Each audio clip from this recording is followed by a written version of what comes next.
Hey students, welcome to Unit 9.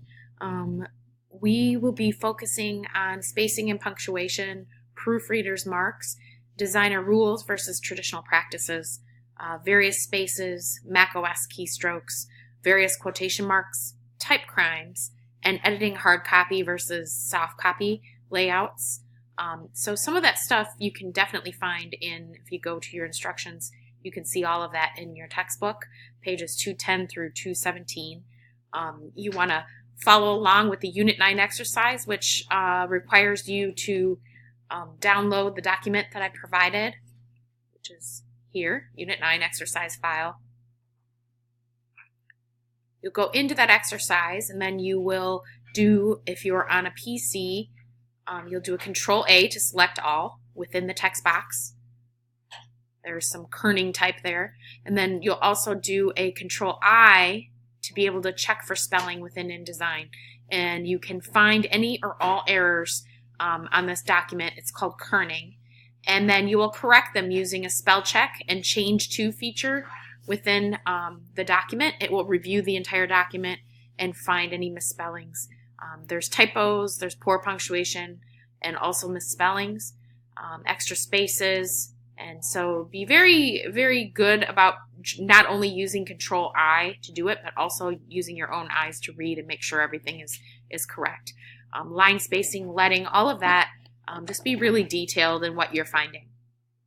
Next, we are going to do something called a character pattern design. Using a character, you're going to develop a pattern using just one character. It can be all in the way that you position the character in relation to negative, positive space and to itself. Rotate the character. You can use any application, creative software application of your choice. But then what you'll do is you'll rotate the character.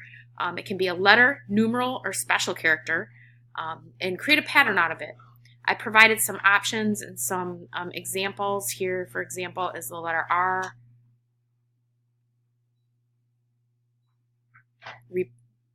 Remember, pattern is regular, repeated pattern over and over.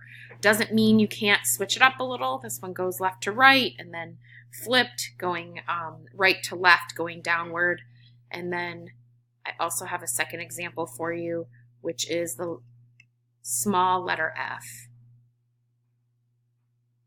Some interesting things happen. These can be for great portfolio pieces as well. This is one of 2 weeks on the character pattern design assignment. So be sure that you know that you can always complete this next week, but this is just a start. So you want to research which letter you like, maybe play around with it within your digital program and decide which one you really want to use. And then talk about it in the forum. Post it to the forum and talk about why you chose that character. Maybe it's your initial, maybe you like the way it looks in a certain font. Don't get too crazy with the personality fonts on this one.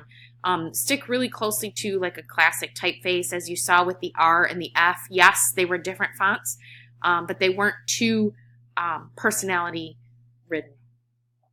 Make sure they're very classic and that we can read that it's a letter R or the letter F, even though it might be difficult to read within its pattern. If it stands alone, we want to make sure that we know it's an F or an R. Okay? Again, here's the exercise file for the actual Unit 9 exercise, the proofreading exercise, and then here is the forum for the pattern design and your instructions for that. Lastly, we have a quiz, and that is all regarding the proofreader's quiz.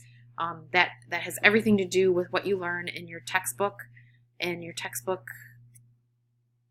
between pages 210 and 217. It's really the appendix, proofreading and understanding the proofreader's marks. And so that is really what the quiz is about, this unit. So have a really happy and productive unit. And if you have questions, don't be afraid to ask. Okay, I'll see you in next unit's video.